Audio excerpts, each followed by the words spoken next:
All right, thank you very much, ladies and gentlemen. It is 7:01 PM on February 11th, 2025. We are at the Olivet City Council Chamber. Roll call, Madam Clerk, please do the roll. I am here. Here. Here. Here. Thank you very much. Item number 2 is communications. This is for an update with Michael Sansone. Good evening, sir. Coming over there. Carlos will show you the mic.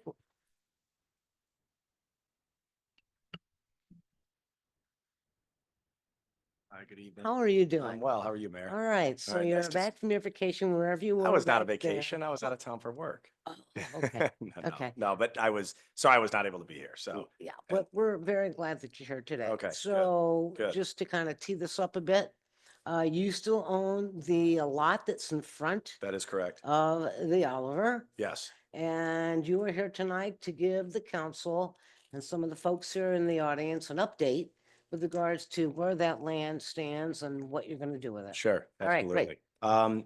So last time that I spoke before council, it was virtual. We had either engaged or were about to engage Pace Properties. I don't call exactly which ones, but they were formally engaged right around that time. Since then, Pace Properties has been widely marketing the land for either for sale, a build-to-suit, ground lease, what have you, a variety of different opportunities. There's quite a few interested parties that are really non-conforming. So what we've also done is not only is Pace marketing it through kind of the standard real estate brokerage channels, which is calling local brokers that represent restaurant groups, email blasts, things like that. We actually took it upon ourselves to also start reaching out to some of the local operators that we just know personally from being in St. Louis. So since the latter part of November, there's been discussions with Kai Piatoso from the Napoli Restaurant Group, Ben Paremba, a restaurateur here in St. Louis, Aaron Teitelbaum, who owns Herbie's and Cakeside Diner, all kind of multi-unit operators. Kui Tran, who owns Miley and Noodle House, actually was one of the owners of that property that the Oliver was developed on. There's been, candidly, there's been, some interest, but not any considerable interest. There's kind of the general concern is that it's a right in, right out, is one area. Traffic counts are good. Standalone restaurants, at this point in time, there's other priorities that I think some of these restaurateurs have. I'm only speaking to them because I know the city and us as the developer at the time, the City Center Redevelopment District planned for there to be a restaurant. And so we're really looking for kind of a sit down, unique restaurant that's, not going to be a drive-through, that's not going to be a chain, that's not going to be a tire shop, that's not going to be the various users that have come forward and expressed interest in this site. Those conversations are ongoing, but candidly, if any of them stick, it will take some time. Okay. We've offered to sell land. We've offered to contribute land. We've offered to contribute land and build a building and lease back. So there's a variety of different. I mean, we're very flexible in how we would structure this to ultimately fulfill the development of that parcel. It's at this point in time, it's for whatever reason, it's not been an easy site to fill. There's a number of different headwinds, but I think with time, and it's only been since November that we've really been formally marketing the space. I think that there will be some success, but at this point in time, there's not, beyond this, that we're just widely marketing the space. You did come and present to EDC a couple of years ago and praised, this community and the fact that your apartment complex got filled and leased quicker than you ever anticipated. That is correct. Is that correct? That was correct. That was very surprising. Yes. Okay. I am going to ask one more question, then I'm going to see if my fellow peers have any questions for you. I heard you say various different options, and one of them was that you would build the building. My vision is if you build the building, you're going to find a restaurant, but I'm not a baseball player. So I'm going, but I am a family of restaurants. Okay, Coal Empanadas, a lot of the other ones. So I'm gonna turn this over and turn over to my council members and ask. Go ahead. Can I just say, so, that's been discussed, building a building, but it's been recommended that we don't because it does limit who we can ultimately lease to, is how it's been communicated to me, to where it's not customizable if we do it ourselves. That's how it's been, but that's how it's been said so far. It might get to a point to where that is what we elect to do if there's no further traction. Yeah, I would encourage that we try to work with you. Maybe there's something in a design that it could be potentially workable, but I'm gonna turn again to my council right now and see if they have any inquiries. I'm gonna go with, Councilmember Weil. I know you've been involved with this for a long time. I'm more concerned about the next steps at this point. I saw council member Knox reaching for the mic, so I'm gonna pass off to him because I think my question will be more following some of the others. Well, thanks. All right. Pro Tem? But, thank you for being here. Sure. Some of the concerns, some of my background, I was in law enforcement. I was the chief of police here. And empty property attracts problems. Now, we don't have any problems just yet, but I hate to see that sit vacant or Mhm. nothing be done. And I don't know about real estate environment right now. So I just would like to see some kind of progress. I was glad to see the pace sign up there. When you said it was going to go up, it went up. So I appreciate that. And I just, we're very fortunate here in Olivet with our retail spaces and our restaurants and especially right across the street from where that property is. And I would just like to see that continue on our side. And I don't know what kind of commercial establishment should go in there, if it's a storefront or if it's a restaurant. But I'd like to see something just so that it doesn't deteriorate. Okay. That's all I have. And I understand. I'm in line with the chief as well. I haven't looked at the property recently at all. Is that ground, is it level? It is. Yes, it's Okay. it's grassed. Okay. Yeah. I was thinking, maybe until something comes around, maybe throw out a couple of benches, or maybe a small gazebo or something for the people who live in the apartments next door. Maybe they have a small pet or something. It's just a nice place to kind of sit out. And then it kind of looks like it was supposed to be there. Sure. Then Yeah. then it doesn't look so unfinished. Yeah. But Yeah. I'm with my fellow council members. I'm glad that you're getting on this, and I see that you're really trying to make this happen. Yeah. And I know that there was, I took accountability for it the first time or the last time that I was here. And there was, once COVID hit, it kind of became an excuse, and we just kind of let it go and didn't focus on it. And so there has been renewed focus. Albeit a couple months, there has been renewed focus. My hope is that something can get generated. It does take some time. But in the interim, it sounds like kind of options are either design and potentially build a building that can ultimately get leased, or B, which I don't want to commit to right now because candidly, I want to look at what the economic viability is of that.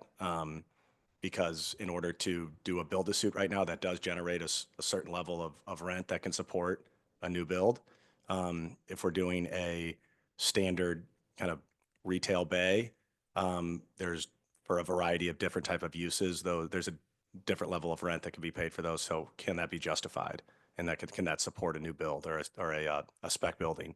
But in the interim, if that's not a possible option, is a gazebo or benches or something like that, is that of real? I know it's of your interest, Councilmember Clark, but is that something that would be what everybody would want to see? 'Cause I don't want to do I don't want to do anything that ultimately would, if for some reason that became a place where people now loitered or hung out when they weren't supposed to, I don't want there to be unintended consequences.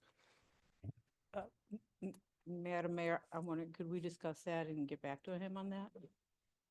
Instead of just giving him an off-the-cuff response? Okay. And I do want to circle back.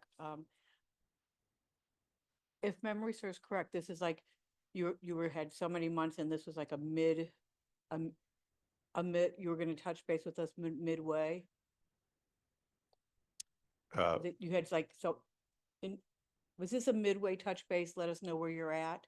And then and then you're going to come back in so many more months? Yeah, that was my Okay. expectation, So yes. I'm really interested in seeing what develops in the next few months before we would run out and do something. I do like, Sydney's, Councilmember Clark's idea. However, I don't want to put a Band-Aid on it just yet. I really, people in this community, when we first started talking about it, and I know it was pre-pandemic, people want a sit-down restaurant. And that was one of the things that we haven't gotten at the Oliver, not the Oliver, at the Olive Crossing. And I think that is something that we're really holding out for if we can get it. And I like that you put some options out there and working with Pace, because they've always done well by us as well. Yeah, yeah, and so far the interest that they're generating, I don't think it does not match ultimately, I think, the goals of the council, which is why we're taking upon ourselves to really reach out to these local operators that have the capacity to open up another restaurant. They're not just a single operator; they're multi-unit operators. Okay, so my final input is, as Pro Tem Knox indicated, vacant land can create issues. My issue is keeping the grass cut, because that's what brings on the problem when you can hide in the grass. It was high last summer. I don't know about the benching, that'll be a decision that we'll talk about. But realistically, you've got to keep that front looking good. And I'm going to say, I'm not sure it's grass. I think it's green weeds now. Okay? Okay. To be quite honest with you, so I mean, I don't know what, your cost of putting something into it. None of those things are a big deal. Right, That's right. all. Right. That can all be done. But I will go back to, and I understand what we've been through. And I so appreciate your connecting with all those local chefs. We are in a great corner of the world.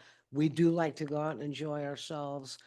My expectation, Mr. Sandstone, really was that was going to be a restaurant. I It's gonna be understood. glass. People were going to be able to see and interact and enjoy and see what that was. I understand there may be some issues with the design right now for the potential of parking. The city could possibly work with you on that. Well, it's designed to be able to park adequately for a restaurant use. Okay, We designed that for 10 spaces per 1,000. okay, And we can comfortably get a 3,500 square foot building on that. So, okay, okay, yeah, I mean, that's not the issue. okay, That can Good. be done. okay, okay. Was there anything else? Good. Anything else? Anything you wanted to ask? Okay. Carlos, is there anything that you wanted to follow up on? Sure. So we did, the entrance into, along Olive, was initially slated to be a full access, entrance, kind of aligned a little off of, the Plant Haven development across the street. And then MoDOT did require to make that a right in, right out. So, in that process, we've been in discussions with a consultant that's doing an analysis for us right now, that we will then look at, coming back to the council for budget, but to probably do an acquisition of property next door to align to the Olive, I believe it's the Tower Hill in there, which was discussed earlier on, but they owned like about a 10-foot strip of property in there. So we're looking at trying to realign so we can get that entrance to a full access point. That'll help out the marketing of that site once that's fully aligned with our ultimate goal. Again, this is going back to our plans that we put in place. The Olive Boulevard Master Transportation Plan is to get a signal between Plant Haven and the Oliver development in there. That is the end goal in aligning the people that, correct. Not to say that it's going to be simple, but again, if we don't put it in pictures, it doesn't start somewhere. So on that. Just just for whatever it's worth on that front, we have spoken to the property owner across the street, to where if those drives ever did align in a signal at that point, which could initiate the possibility for a signal, we did both talk about the importance of that for our parcels and our willingness to participate in that. So those discussions have been had between us as property owners. Great. Great. Thank you so much, Okay, Mr. great. Sansone. Thank you. Thank you. Thank you. Yep. Thank you for your time. And then I'm happy to come back in a couple months. You'll be seeing some new Okay. faces and they'll be just as curious as we are tonight. Okay. Thanks.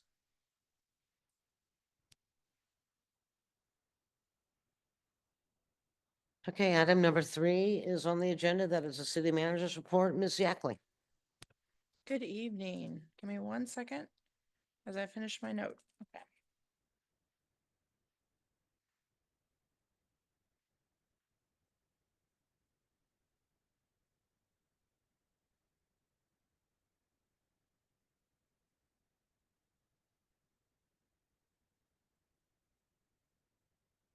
All right.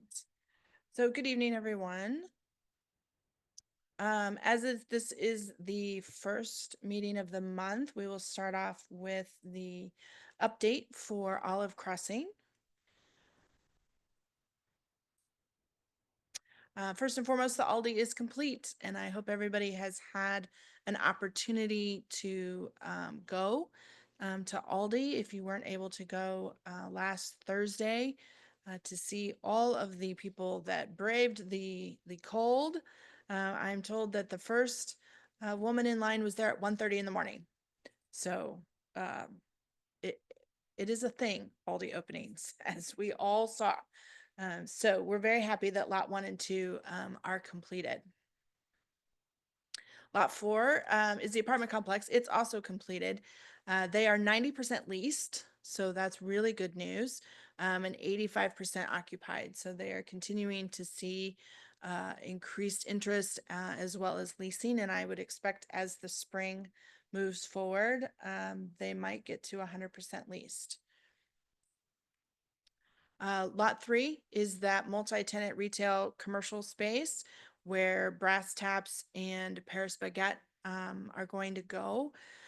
They are aligning their construction subcontractors and they are getting the last little bit of paperwork from their tenants that the bank wants for their loan. So we have been poking them about mobilization and starting construction. So we will continue to poke them until we see them moving some dirt. Lot 5 is the office, and I don't have any update for that. And I don't have any update for lot 6, which is the hotel.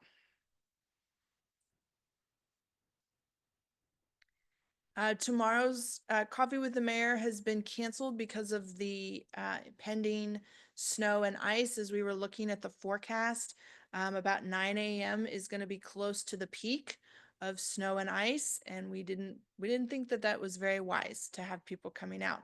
We have reached out to Councilwoman Bangert, and we are trying to have this rescheduled. So stay tuned. We will announce that on all of our social media when we are able to have that rescheduled for her. So I know we've reached out. She's sent back 3 different dates, so we're working on getting that rescheduled. The Olivet Business Awards. So we started this program last year. Carlos's team started this program to nominate the best businesses and the best restaurants. So individuals can nominate up to 3 businesses and 3 restaurants, and they are recognized at the May Chamber of Commerce luncheon. So please go on out and let us know who you think are the best in all of that.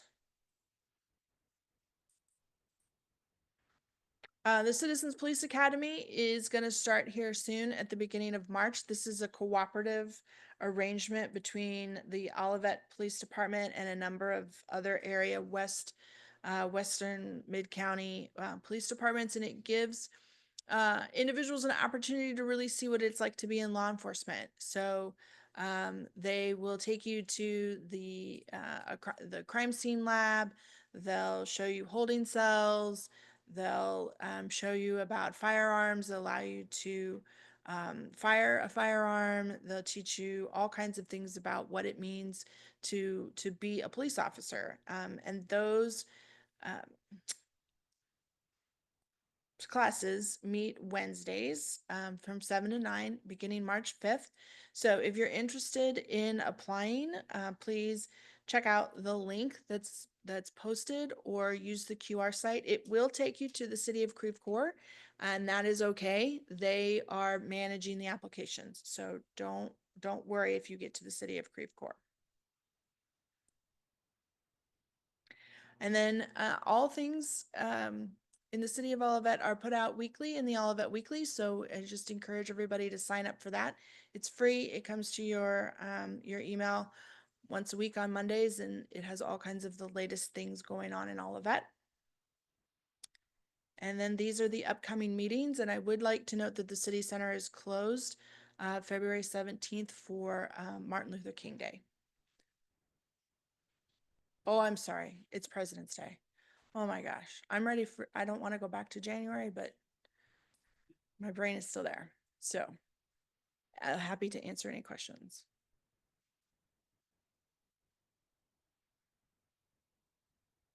Does anybody have any questions of the city manager?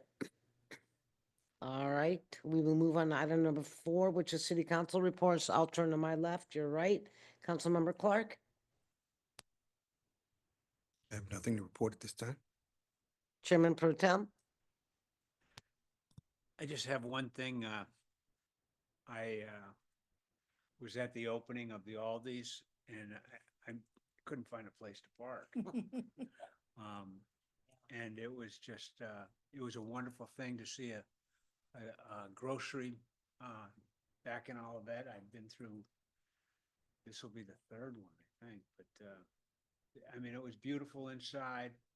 I was shocked. I mean, it was really something, and was glad to see the other council members there, and it was great. Watkins, Nationals. Yeah. Parkinson Nationals. Yeah. I'm going to show my age. We had A&P as well. Before National. Really? Yep, in the same spot. Yeah, baby. In the 50s, No. Wouldn't think you caught that. maybe she, but not me. All right, Councilmember Wild? I have parks this coming week, so I'll have more next time, but I'd like to add on to Councilmember Knox or Chairman Pro Tem Knox. The enthusiasm, the energy was just outstanding, and we've never had an opening where people just start chanting Olivet. That was pretty cool. So Right. it was great. And one last thing, I said, well, maybe that was just the first day, and I just came back from the airport this afternoon. Parking lot was still full. It was mobbed again tonight, so very good. Snow tomorrow. Yeah. Wednesday.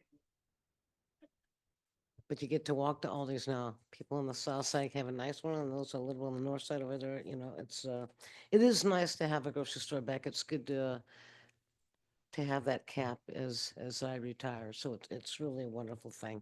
And the design, we are the first latest urban design. So I went in on Sunday. You all heard the story about the quarter that I didn't know how to get out of the machine.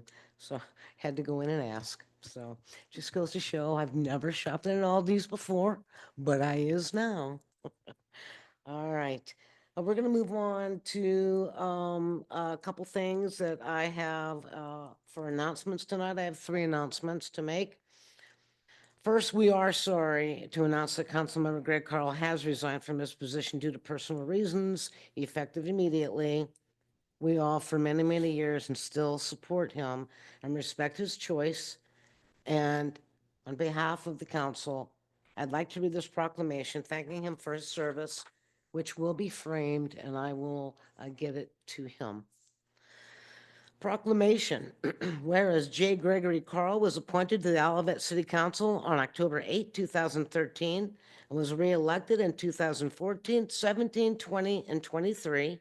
And whereas prior to his appointment to the City Council, Greg served on the Planning and Community Design Commission from 2008 to 2013. And whereas during his time on council, Greg served as liaison to the Zoning Board of Adjustments, Economic Development Commission, Personnel Board of Appeals, and Board of Trustees for the Retirement Plan for Salaried Employees. And whereas in both his personal and his professional life, Greg has been a staunch advocate for sustainability and environmental issues in Olivet and beyond. And whereas throughout his time on the council, Olivet has thrived with significant achievements, including the construction of the Olive City Center, the development of Five Oaks on Warson, upgrades to city's 5 parks, and the welcoming of numerous new businesses. Now therefore, we, the members of Olivet City Council, hereby adopt this proclamation to honor Greg's dedication, contribution, and years of service to the city, and we send him our warmest wishes for the future. In witness whereof, we have hereunto set our hands and affixed the seal of the city of Olivet this 11th day of February, 2025. And we have all signed it in green. He will have our signatures in perpetuity. And the deputy clerk will do the final attestation, and then we will get this to Greg. I am going to, at this point, just right now, open it up if anyone else wants to have something to say with regards to our fellow council member. One thing I can say about Greg, or actually about the city council, we come from all different backgrounds, different ideas, but he was part of our team, and he came up with ideas, and was well thought of and well respected member of the city council team, but not just the team. He was a leader. And he was someone that I respected. And I'm sad to see him move on to the next chapter, but he's going to be missed. And a lot of the policies and procedures, he was right up front with getting some of that stuff done. So thank you. I had the pleasure of working with Greg as his chairman pro tem when he was the mayor. And then when I was the mayor last time, he was my chairman pro tem. So we've served, we've partnered in that capacity twice now. And we always, would talk, at the end of the day, because of our schedules. And he was very insightful. He was very committed to the community and has great innovative ideas, and is really, and kind of was our technical guru. We needed numbers crunching, or when we were looking at propositions, he would always be telling us where to hit hard, where to go for that home stretch. And I think he's definitely left his mark on the community, and it's unfortunate that he's not able to finish his term, but he'll be missed, and we wish him well. When I met Greg, he was always level-headed kind of guy. He was very easygoing, and he was unflappable in my eyes. We've all had our moments where it gets somewhat animated, if you will, but he always maintained his cool. When he spoke, he struck me as a man who always crafted his words carefully before he spoke. And when he spoke, it had a lot of meaning to it. I liked the way that he would able to bring in our ideas and engineer them in a way that it was easy to execute. And he will be missed. I think that he was a very important part of this group, and he has some very big shoes to fill. But I hope that the rest of his life will be the best of his life. To kind of dovetail on that, I always call Greg my onion peeler. Greg was really, as you've all kind of alluded to, able to sit back and listen to all of us and then bring us all back together, basically saying, well, you're all really saying the same thing. However, you're saying it this way or that way. So, let's get back and let's, get the process done. I can still remember the day when Greg and I were working with the U City Joint Commission, and we were in the U City complex, and I'm like, Greg, please run for city council. And he's like, there's no way. And I'm glad that he changed his mind and he became a part of our body and our process in 2013 and contributed himself from 2008 until 2013. And we all know why he got committed. It was that big house that suddenly got built above his hill that began to invade his own privacy. And again, Greg, one day you will be listening to this, and we love you. We appreciate you, and we look forward to seeing you back in the community. And I look forward to giving you the secret treat with regards to something I picked up while your house is being rebuilt. So prayers and thoughts, and congratulations to the individual that will be taking your place. I know that you are,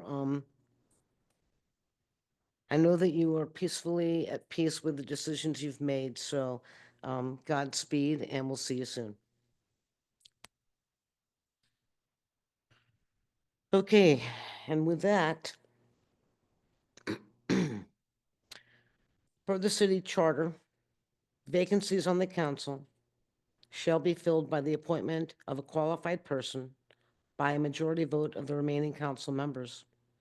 This appointment shall serve the remainder of Councilmember Carl's term until 2026. And is there a motion of an appointment for a council member from my peers?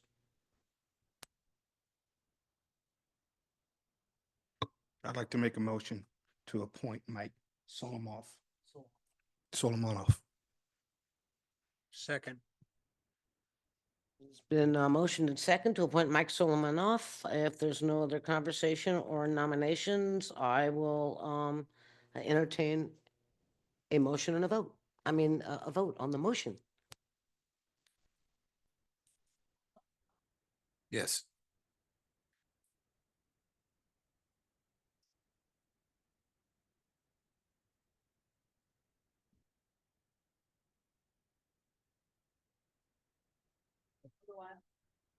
Yes? Yes. Yes. All right, thank you very much. And with that motion, we would like to announce that Mike Solomanoff is our new Olivet council member, and he will be sworn in at the next regular meeting of the council on February 25th. As Mike currently serves on the Parks and Recreation Commission, we'll be seeking applicants to fill his seat. Also, on January 31st, staff received a letter of resignation from Planning and Community Design Commission member Daniel Rosenberg. We thank him for his service to the city. He has informed us that his family will not be moving back into Olivet. Okay. Applicants will be sought to fill his seat. Applicants for the seat must be a licensed or experienced architect or landscaping architect. We have certain rules and regulations and criteria within that body, and as such, that's what Daniel was. And given that development continuously happens in our community, an architect is important to that board. We've also been informed by the chair of the Economic Development Commission that member Spencer Talbot has not attended a meeting in many months, and efforts and attempts to contact him have been unsuccessful. The city code has an attendance policy for board commissions and committees that allow for the removal of a member for chronic absenteeism. Is there a motion to remove Spencer Talbot from the EDC commission?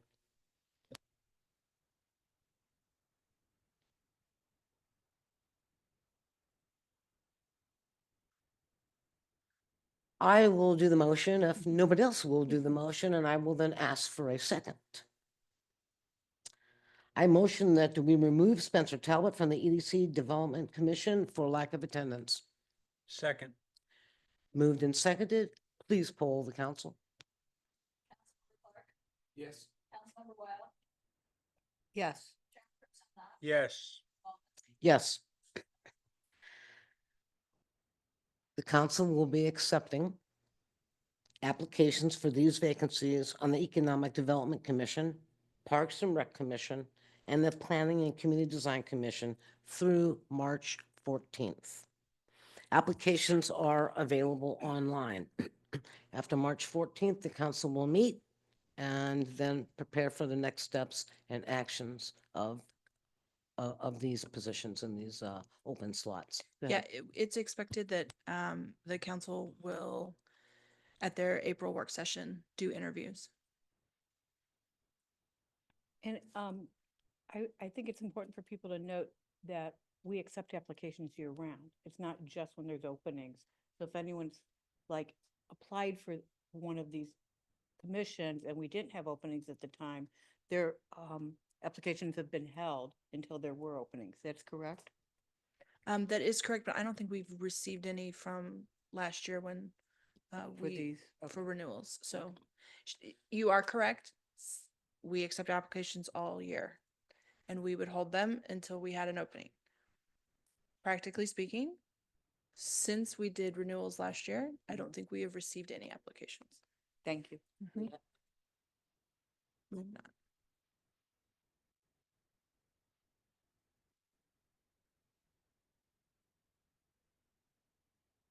We're going to move on to item number 5, which is hearing from citizens.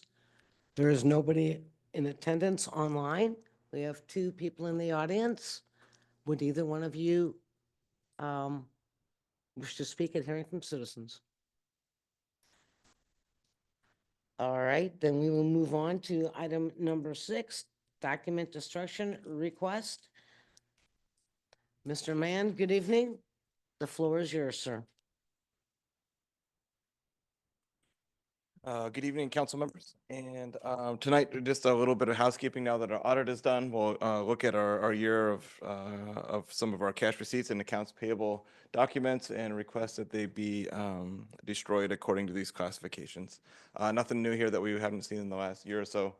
We keep 7 years of payables and 3 years of our cash receipts and bank statements, those kinds of things. So, and then 1 year of, so we keep 7 years of insurance records. So any more questions? I'm more happy to answer them. Does anybody have any questions of Mr. Mann? Noting none, please. The recommendation action is in front of you. I will accept the recommendation action, please. I'd be happy to make a motion to approve this secure destruction of documents as classified and described in memo dated 2/6/2025. It's been motioned and seconded to approve the secure destruction of documents. Madam Clerk, please poll the council. Yes. Yes. Yes.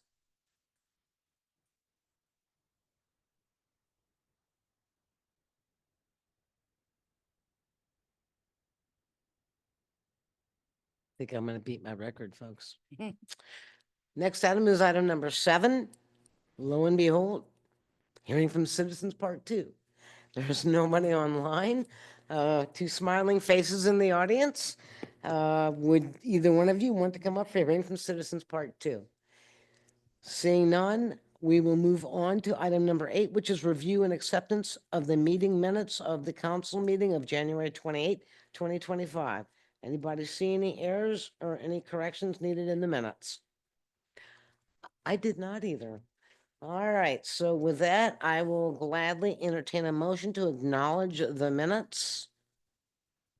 I'd like to make the motion to acknowledge the minutes of 1/28 of 25 as read. Second. It's been moved to accept and second to accept the meeting minutes of January 28, 2025. Please poll the council. Councilmember Clark, Yes. Councilmember Weil, Yes. Chairman Pro Tem Knox, Yes. Mayor Waldman. Yes. Motion is passed. All right, we're on to item number 9, the city attorney's report. Good evening, and how are you, Ms. Carr? Good evening, I'm fine. I just have a short report this evening. On last Friday's Post Dispatch, you may have read an article about the city of Town and Country and how it experienced fraudulent liens placed on the city hall and numerous parks, and including the personal homes of some city officials, because the person who recorded these fraudulent documents was unhappy about getting a speeding ticket from the city of Town and Country. So, actually, this has been a problem for a few decades, and I have personally seen an uptick in this in the last few years. So in 2018, the Missouri legislature did enact House Bill 1769, which enacted an expedited procedure to invalidate fraudulent liens. Because a lot of times these are directed toward government officials and governmental entities themselves. So the city of Town and Country has taken action with respect to that, and I just want to let you know that if this did happen here, then we would utilize the same remedy and take that action as well. Anybody have any questions of our attorney? How fast was he going? I don't know, but I do know that I think he got the speeding ticket and a no driver's license ticket, if I remember correct. Okay. Promise you it's never happened here. Promise you. All right. Any final last remarks before we go to item number 10, which is adjournment of our city council meeting? Anything that anyone has forgotten that they wanted to bring up or speak of? All right. I'd like to make a motion to adjourn. Second. Move to adjourn, seconded. City council meeting is adjourned.